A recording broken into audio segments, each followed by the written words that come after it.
Okay, so I want to recap some of the stuff we did previously because I want to go into some of the units of measurement here. At the moment, I just wrote V, I, R, and what is that? So let's start with V. V is equal to voltage, and it's measured in volts. So if I'm saying V is equal to 10 here, I'm saying E is equal to 10 volts. I is the current. This is measured in, I shouldn't use an equal, but I'll keep that for now. So I is equal to amperes. Amperes. So in this case, I have 0.5 amps. So I think most of the time that would be just A. This would be denoted as a V, but in the equations it will be an I. Then R is resistance, which is measured in ohm. I think that's how you spell it. Ohms, which is normally by shown with a symbol. I don't remember how to draw that. Let's check. It's like a little Greek symbol. I can't remember what it's called, but I just read it as ohm, so it'll be a little symbol like that. That's normally how it's shown. So an equation would be 1 volt is equal to 0.5 amps times 2 ohms, and that's how you would know which units you're using. The reason I want to do this is I never covered power calculations, so I'll keep this on the side for reference. Let's keep that in the shot. So power calculations, you will recognize, let me get my reference up here, read up about this a bit beforehand. Calculate power. Okay, so you will recognize two of these, but this time there's a V there, and you're multiplying volts by V times I. So this means, let me do the units first this time. So power is measured in watts. So power is measured in watts. I think it's 2 T's, which is usually just shown as a W. And we already know V is volts and the I is the amps. So to calculate the power, we just multiply V times I. Now, I found a triangle. Let me see if I can find it again. I posted this, so I'm just going to this YouTube channel. You can check my posts. I post some stuff there before I do the actual videos. But I'm still getting used to this YouTube navigation. But I have posts here, and most one was that, and I will add this to the description of this video as well, so that it's easy to find. So I found a fairly cool reference that draws this as two triangles, which makes it easy to remember to do. So for that one, you have V and I and R. This is just a way to remember.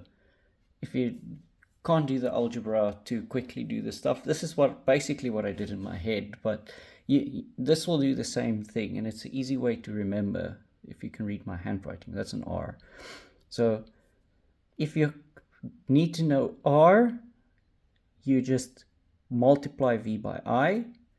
If you need to know I, you multiply, or you divide V by R. If you need to know V, you multiply I by R. And the same thing works here. So draw a triangle. I'm going to try out the Sharpie fairly quickly. So P, I, and V. Same thing here. If you need to know how many watts something's using, and you have the amps and the volts, just multiply them. If you want to know how many amps you're drawing, divide the power by the volts. If you want to know the voltage, and you have the, I don't know if this is something that happens often, but if you want to know the voltage, divide the power by the amps, the current. And that's a cool trick. On that diagram, they draw a circle. It looks like this.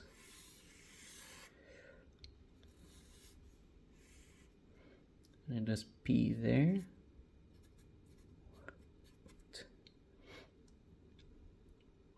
Volt there.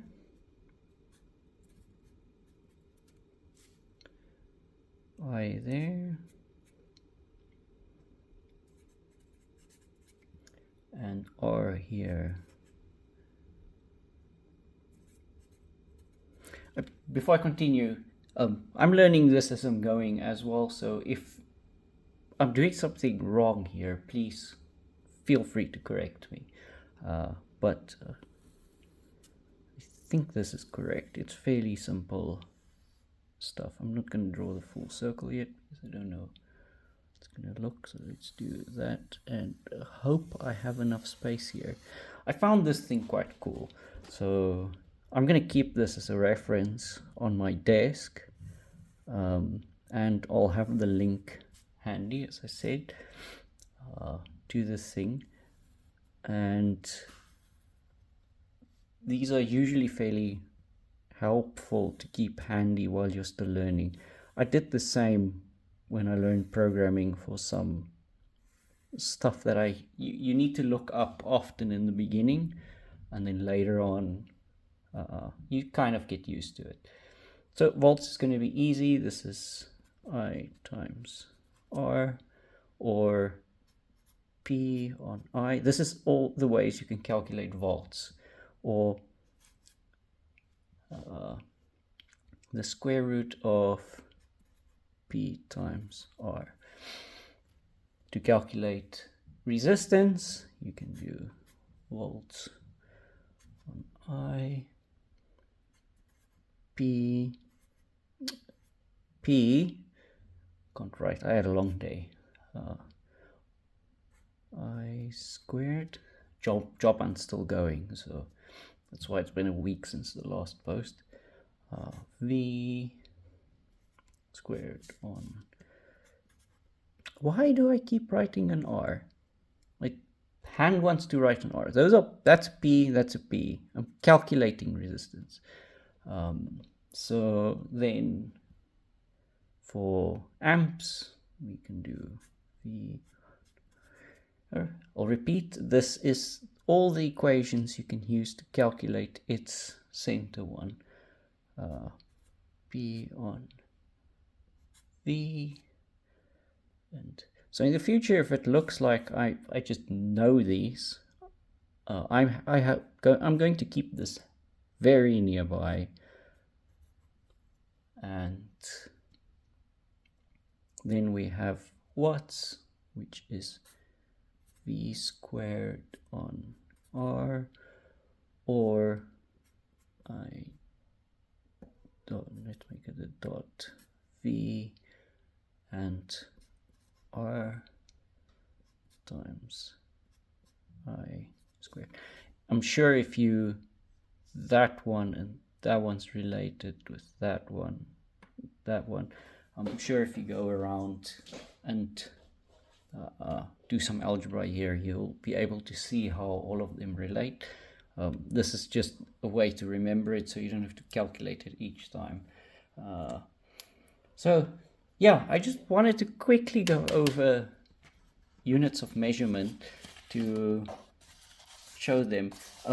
I'm going slow because I want to make sure I nail this stuff. This is stuff I skipped over in the past because I rushed, and that it's not great. Like these things are fundamental, and yes, you can get to other stuff if you skip over this, but then you'll be in the situation I was, where you run into walls and you don't know how things work. So I want to do a quick practical thing and just explain what capacitors are. I did get this one ready. I played with it a bit just to see how stuff works. So what are capacitors? Capacitors store energy within themselves.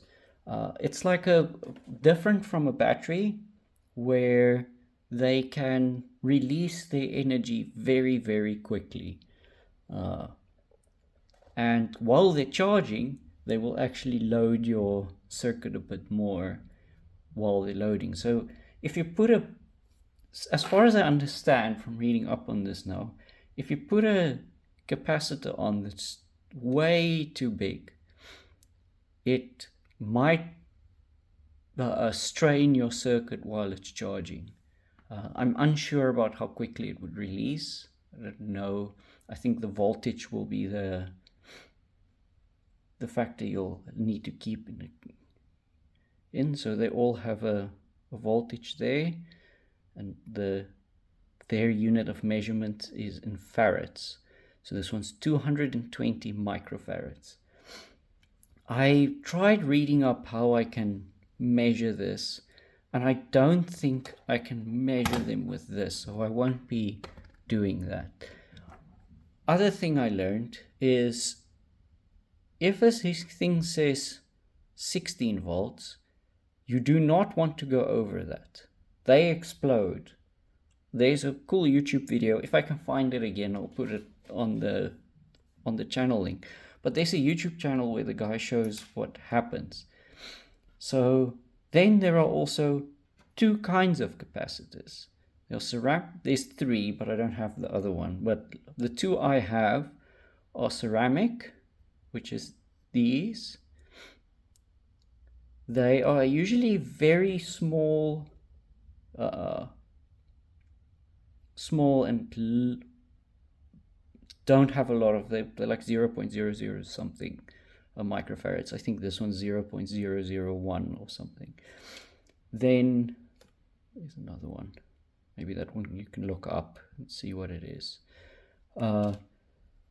These are electrolytic. These you get quite big, and if you open a capacitor, a power supply up, you will usually see these inside. Now they're all microfarad, so I think that's divided by something like 1,000 or 100,000 or something. But I read that 1 farad is a very large amount of power storage, and they are classified as supercapacitors. They'll be lower voltage than these. Like the one I found online was 5 volts, but it had like 2 or 3 farads. But most of the ones I have here and that I've worked with in circuits in the past were microfarad. These ones I used quite a lot of. They're very cool, work very well. And as you can see there, this one is 25 volts max, and it's 10 microfarads. It can power an LED for a very short amount of time. So it goes. Oh, I want to also mention these do not have a polarity. The ceramic ones. Them you can put in either way. So both their legs are the same length and it's not marked. Whereas these have, you'll see a shorter leg and a longer leg. The shorter leg is the negative side, that's the positive side. And it's marked, usually all mine is marked. On this one it's marked in white. In this one it's marked in gold. And here I have another different looking one that's like green and white. So let's put it to use. I'll show how I charge it up and discharge it. There's some other circuits I found, but this one shows how I can store some energy in it, and then I can power the LED for a very short amount of time using that. So how I have this wired up is this negative goes to the negative on the capacitor. The positive also does. I connected both sides using these, so these rails run there. That goes in there. Then here I only have the negative side running to the negative side of the LED, then through a 10k ohm resistor down, and it's not connected to the other side. So what I'm going to do is I'm going to charge that up.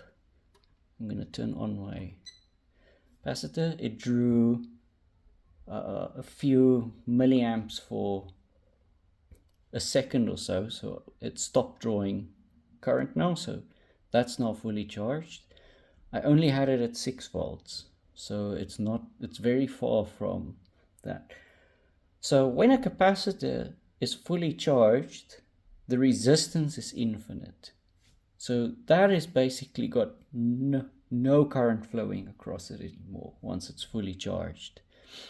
And then now if I disconnect it from the power and make it flow through the LED will light up. Now this is not connected to the power supply. I will disconnect this to make it clear. That is not connected. Let's disconnect both. Show. Now let's turn off the light. Make it show clearly.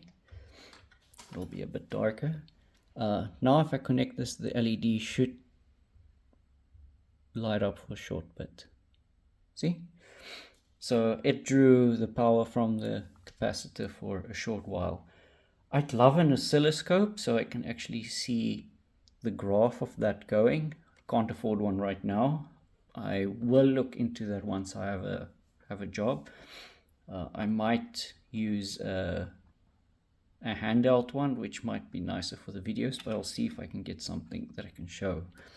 But that would be something that would be nice to show, but that's essentially what the capacitors do.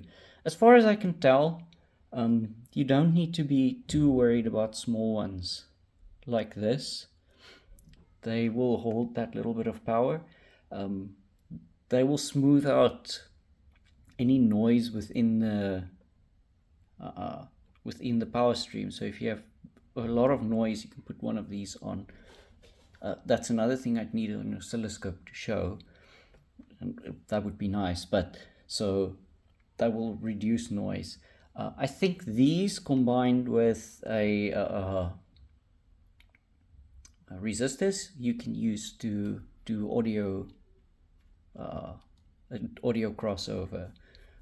I might look into doing that at some point, but no promises. I think this video is long enough now. Please like and subscribe, comment if you see anything egregious I did here, and I hope you learned something, and see you in the next one.